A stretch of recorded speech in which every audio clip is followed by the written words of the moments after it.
Hey, fishing fanatics! Are you tired of your bait failing to hold fish, or worse, having them completely ignoring it? Do you yearn for a technique that blends naturally with the environment, tricking even the most wary fish into biting? Then our video today is for you. In this episode, we're going to share a little-known folk technique that's been passed down through generations. Technique that uses naturally scented rice flour to draw fish to your spot and keep them there. It's simple, effective, and surprisingly easy to pull off. But don't take our word for it. Let's head over to Vietnam and see it in action. Meet our local expert, seasoned angler who's spent countless hours navigating the intricate waterways of the Mekong Delta. He's witnessed firsthand the power of the fermented rice flour technique, especially when targeting grass carp, Indian carp, and silver carp. These fish species are known for their plant-based diet, making them particularly susceptible to this aromatic bait. Imagine yourself standing by the water's edge, watching as your float disappears beneath the surface, signaling a bite.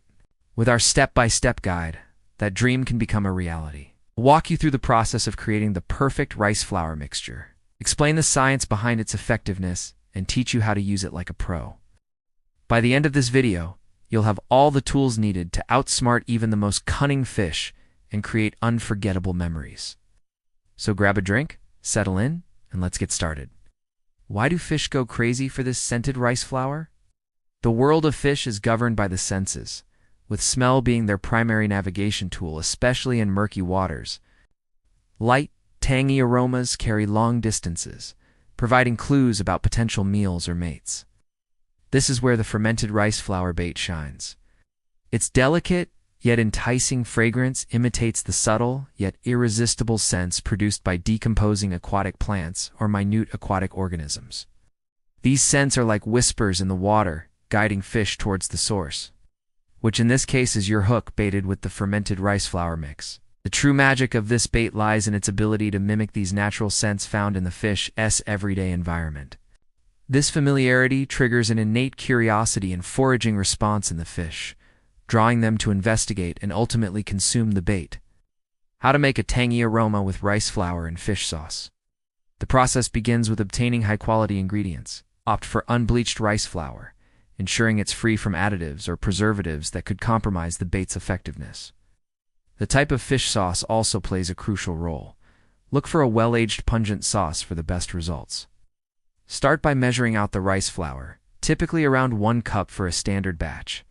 In a dry pan on medium heat, gently toast the flour, stirring constantly to prevent burning. This process enhances the flour's aroma and provides a nutty fragrance that fish adore. Once the flour turns a beautiful golden brown, remove it from the heat and allow it to cool completely. Be patient. This cooling process is crucial for the next step.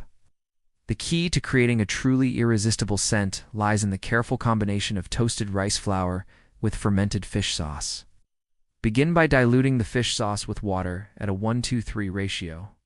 For instance, if using half a cup of fish sauce, mix it with 1.5 cups of water. This dilution ensures that the fish sauce's strong flavor doesn't overpower the bait. Slowly incorporate the cooled rice flour into the fish sauce mixture until it forms a thick paste. The consistency should resemble wet sand, holding its shape when squeezed, but not so stiff that it's difficult to work with. If the mixture seems too dry, add a little more water, a tablespoon at a time, until you achieve the desired consistency. Cover the bowl and let the mixture rest for a few hours, allowing the flavors to meld and the aroma to develop. This resting period is not just about blending the flavors, but also about developing the unique, tangy, slightly sour aroma that's so appealing to fish. The final step in creating this irresistible bait is to spread the paste thinly on a tray and let it air dry in direct sunlight. This drying process takes about 1 to 2 days, depending on the weather conditions. The sun helps develop the aroma further, giving the fermented rice flour its signature alluring scent.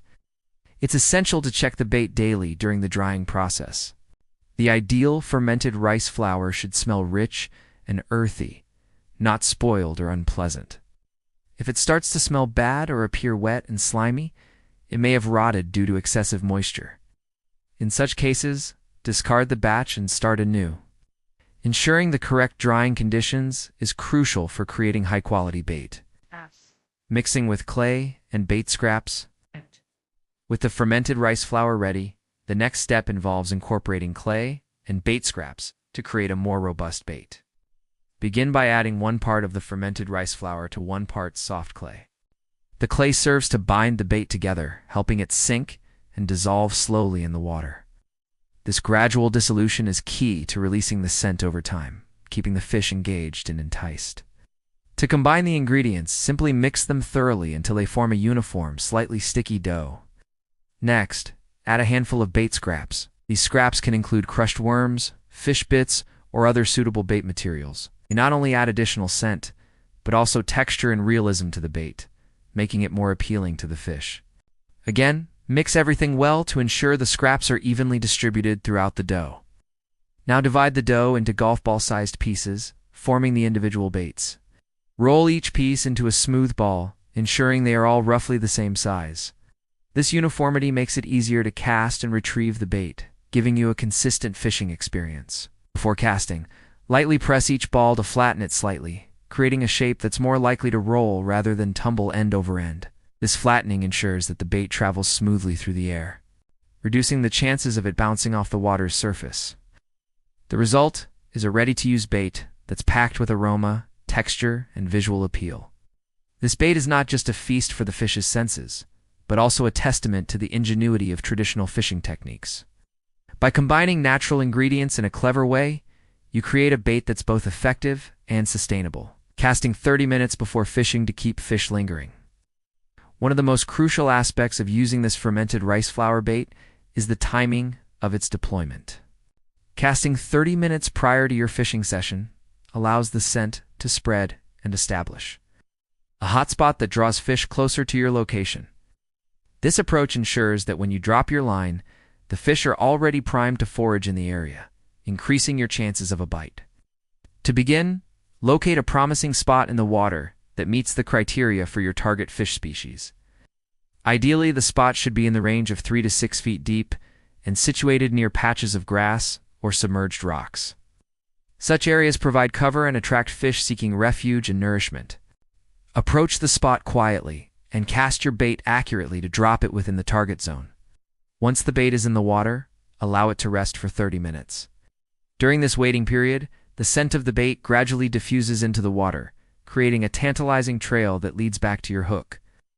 Fish drawn to the scent will swim towards the source, increasing the likelihood of encountering your baited hook.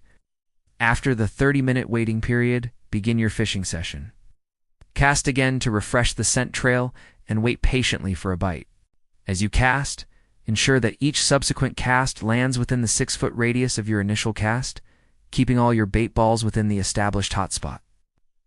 To maximize the effectiveness of the bait, it's important to monitor the situation closely. After 10 minutes of fishing you haven't had any bites, consider tossing another ball to reinforce the scent. Additionally, pay attention to changes in the water conditions or fish behavior and adjust your strategy accordingly. For example, if the water becomes cloudy or the fish startle easily, the fish may be less inclined to venture close to your bait. In such cases, it might be wise to move to a different spot or try a new batch of bait. Remember, patience is key, and adapting to the conditions will increase your chances of success. With this technique, you'll not only understand the logic behind the use of scented rice flour, but also gain practical knowledge on how to use it effectively. Tight lines and big catches. See you next time.